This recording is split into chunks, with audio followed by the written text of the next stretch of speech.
કોઈ પણ business startup કરવા માટે શું તમારી પાસે પૈસો નથી? તો બિલકુલ ટેન્શન લેવાની તમારે જરૂરત નથી, કારણ કે આજના એપિસોડમાં હું તમને 5 બિઝનેસ આઈડિયા એવા જણાવવાનો છું કે જેના માધ્યમથી તમે ઓલરેડી વગર પૈસે પૈસો કમાઈ શકશો. કેમ કે ઓલરેડી જે પણ હું તમને બિઝનેસ આઈડિયા જણાવવાનો છું એને તમે 3 રીતે કરી શકશો. મિત્રો, ઘણીવાર કેવું હોય છે કે આપણી આજુબાજુ ઓલરેડી આ બિઝનેસ આઈડિયામાં ઇન્વોલ્વ ઘણા બધા માણસો આપણને જોવા મળતા હોય છે, પણ ક્યાંક ને ક્યાંક આપણને પૂરી માહિતી નથી હોતી. એના કારણે આપણે એ જ બિઝનેસ આઈડિયાને અવગણતા હોઈએ છીએ. પણ માર્કેટમાં એની કેટલી ડિમાન્ડ છે અને એમાંથી કેટલો પૈસો આપણે કમાવી શકીએ છીએ ઓલરેડી આપણને ખ્યાલ નથી હોતો, અને એના કારણે આપણે જે કંઈ આજના ટાઈમે પૈસાની તકલીફ એટલે કે પૈસાનો જે પણ પ્રોબ્લેમ હોય છે, કે આપણે બેરોજગાર છીએ કે બેકારી છે, આ બધા પ્રોબ્લેમો થતા હોય છે.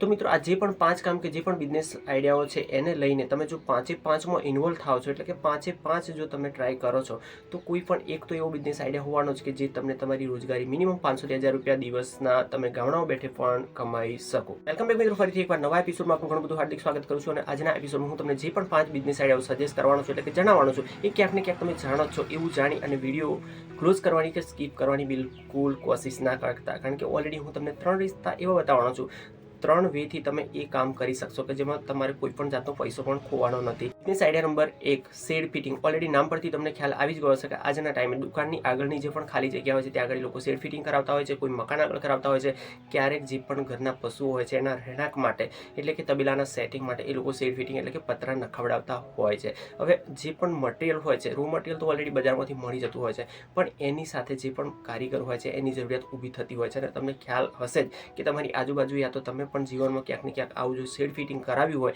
કે શેડ ફિટિંગથી તમે થોડું ઘણું જો માહિતગાર હો તો તમને ખ્યાલ આવી જ ગયો હશે. પણ બજારમાંથી આપણે કાચું મટીરિયલ લાવીએ છીએ કે જે પતરા કે જે પણ હેંગલો એની સાથે સાથે આપણને એક કારીગરની જરૂરિયાત પડતી હોય છે, અને એ પાસેના ગામમાંથી યા તો પછી જ્યાંથી આપણે પતરા ખરીદ્યા હોય છે કે માલ મટીરિયલ્સ ખરીદ્યું હોય છે ત્યાંથી કોઈનો કોઈ માણસ આવતો હોય છે, તો તમને ઓલરેડી તમે માહિતગાર થોડા ઘણા તો હશો જ કે એક્સ્ટ્રા મજૂરી કેટલી માંગે છે. પણ કારીગર આવે છે એને મતલબ લેવલમાં ફિટિંગ કરવાની કે કઈ રીતના વેલ્ડિંગ કરવું એ એની પોતાની કામની કળાની માસ્ટરી હોય છે. એના કારણે એને એક્સ્ટ્રા મતલબ પૈસો આપણે આપવો પડતો હોય છે. અને આ જ વસ્તુ જો તમે શીખી લો છો કોઈની સાથે રહીને, કોઈની જોડે રહીને, તો તમે આવી રીતના જે પણ આજના ટાઈમમાં દરેક જગ્યાએ આની જરૂરિયાત પડતી હોય છે, સિટીમાં, ગામડામાં, કોઈ પણ જગ્યાએ, તો તમે આ વસ્તુનું જો કામ કરો છો તો સારી એવી આવક આ જગ્યાએથી જનરેટ કરી શકો. હા, મને ખ્યાલ છે કે દરેક આપણે જે પણ 5 બિઝનેસ આઈડિયા હું તમને જણાવવાનું છું એના 3 રસ્તા છે એ કામ કઈ રીતના કરવું કે જેમાં આપણે પૈસા રોકવાના નથી. આના પણ 3 રસ્તા છે, હું તમને આગળ ક્યાંક ને ક્યાંક જણાવું છું video. Business idea number 2, motor rewinding. નામ પરથી તમને ખ્યાલ આવી ગયો, અને જો તમે ગામડામાંથી મને જુઓ છો તો આની કેટલી જરૂરિયાત છે એ તમને ઓલરેડી ખ્યાલ હશે જ,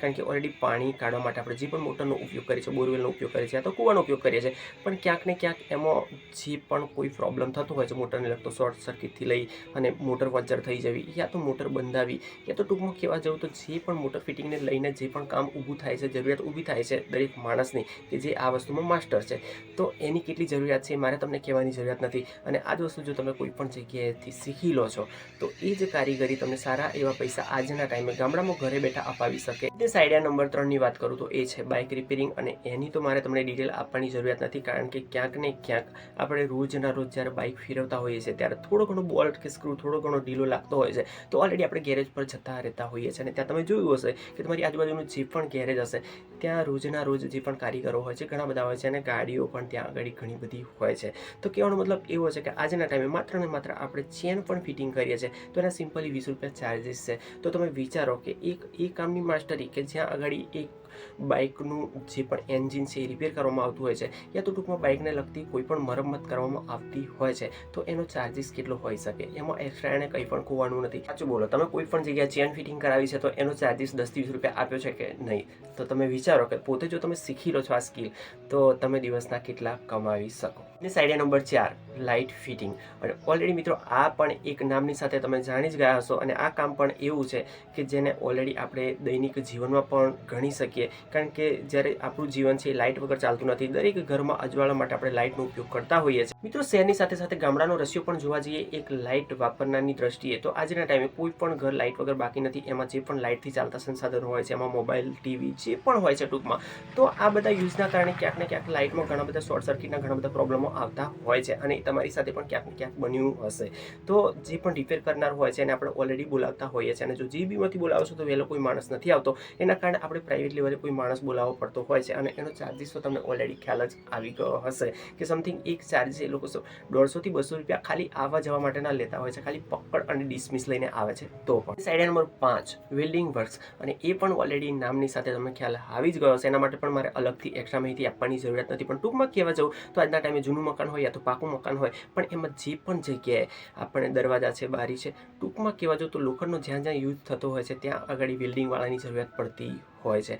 તો આપણે અવનવી વસ્તુઓ જે પણ હોય છે લોખંડની બનાવડાવતા હોઈએ છીએ, અને એમાં વેલ્ડિંગ વર્ક્સના કામની જરૂરિયાત પડતી હોય છે. તો એમાં જે પણ માસ્ટરી હોય છે તમે જો શીખી લો છો તો આજના ટાઈમે એનો ચાર્જિસ તમે ટ્રાય કરી જોજો. તમારી આજુબાજુ જે પણ વેલ્ડિંગ વર્ક્સવાળા છે એ લોકોને તમે એ લોકોનો ચાર્જિસ પૂછી જોજો. કારણ કે તમે જો બારી બનાવવા નાખો છો તો એનું જે પણ હોય છે ડિઝાઇન કે જે પણ હોય છે, લોખંડનું વજન હોય છે, એના આધારે એની કિંમત થતી હોય છે, પણ એની જે મજૂરી હોય છે એક્સ્ટ્રા હોય છે. તો ક્યાંક ને ક્યાંક ટ્રાય તો કરી જોજો યાર કે કેટલો આજે ભાવ ચડી ગયો છે, કે જેનો રોજ કેટલો ઊભો થઈ શકે, માત્ર ને માત્ર ખાલી આવડત હોવી જોઈએ. તો મિત્રો હવે જોઈ લઈએ કે આપણે જે પણ 5 કામ મેં તમને જણાવ્યા કે 5 બિઝનેસ આઈડિયા જણાવ્યા એને 3 રીતે તમે કઈ રીતના કરી શકો.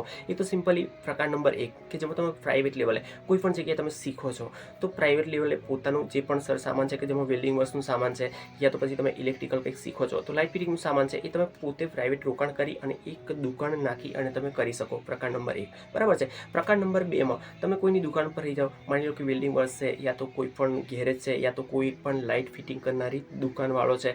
તો આ બધા જે પણ સેન્ટરો છે કે જ્યાં આગળ આ લોકો હોલસેલમાં વેચે છે ત્યાં આગળ દરેકને માણસની જરૂરિયાત હોય છે કે જે ફિટિંગ કરનારા માણસો હોય છે. તો એ જગ્યાએ તમે જઈ અને જો તમારી આવડત છે તો એ આવડતને કામે લગાડી અને સારી એવી આવક કરી શકો. પ્રકાર નંબર 3ની વાત કરું તો એ છે કે તમે જે પણ દુકાનવાળાઓ છે કે જે લાઇટ ફિટિંગવાળા છે, યા તો મોટર રિવાઇડિંગવાળા છે, કે જે લોકો હોલસેલ વેપાર કરે છે, એ લોકોને તમારો કોન્ટેક્ટ નંબર આપી દો. તો જ્યારે પણ કોઈ પણ મોટર ખરીદનાર આવશે યા તો કોઈ બિલ્ડિંગ વર્ક્સનું કામ લઈને આવશે ત્યારે એ લોકો સામેથી તમારો કોન્ટેક્ટ કરશે કે એ લોકોને માણસની ઓલરેડી જરૂરિયાત હોય છે. કે જેવી રીતે મેં તમને આગળ વાત કરી કે જેવી રીતે આપણે શેડનું સામાન લાવીએ છીએ, પતરા, લોખંડની એંગલ, સ્ક્રૂ, ટૂંકમાં કહેવા જાઉં તો જે લોકો મટીરિયલ્સ વેચતા હોય છે એની સાથે સાથે ક્યાંક ને ક્યાંક જે પણ મટીરિયલ્સ લઈ જાય છે એને માણસની એટલે કે કારીગરની જરૂરિયાત પડતી હોય છે. તો એ લોકો જે પણ કોન્ટેક્ટ નંબર આપણા જેવા માણસે આપેલો હોય છે એ લોકોને કોન્ટેક્ટ કરીને બોલાવતા હોય છે. આવી રીતે પણ તમારી જે પણ આવડત છે એને તમે કામે લગાડી શકો કે જ્યાં તમારે કોઈ પણ જાતનો એક્સ્ટ્રા પૈસો રોકવાની જરૂરિયાત નથી. અને હા મિત્રો, આજના સમયે જો માત્ર એક સ્કિલ ડેવલપ જો કરીએ છીએ તો કોઈ પણ પ્રકારનું જોખમ નથી.